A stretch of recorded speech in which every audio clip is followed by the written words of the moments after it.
мэдв. Гурвалжныг ангилах. Гурвалжны тал ба өнцгүүдийг хэмжиж, хэмжээг тэмдэгтээ бичээрэй. Гурвалжны тал ба өнцгөр нь ангилбал ямар нэртэй байх вэ? Гурвалжныг ажиглаад нэрлээрэй. Хурц өнцөгт гурвалжин, мохоо өнцөгт гурвалжин, тэгш өнцөгт гурвалжин, хурц өнцөгт гурвалжин.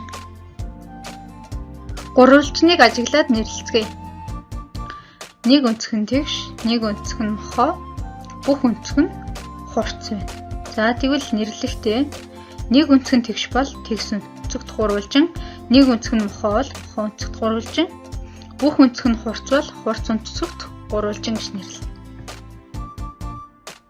За ангиллын ялгааг олж хараарай. Нэг өнцөг нь тэгш бол гурван тал нь ялгаатай. Нэг өнцөг нь мохоо бол хоёр тал нь тэнцүү.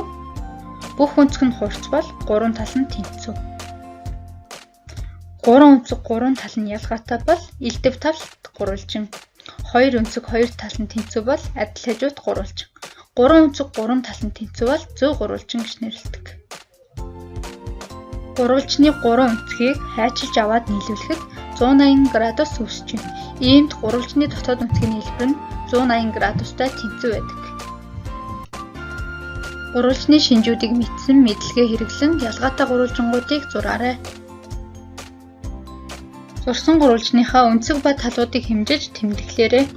Гэрийн даалгаварт бүх гурвалжингоос 2 ширхгийг өнгийн цаасан дээр зурж хайшлаарай. 2-2-ороо ижил байгааг ажиглаарай. Гурвалжны өнцгийг өнцөг хэмжих шугам ашиглаж хэмжээ дэвтэртээ тэмдэглэнэ үү.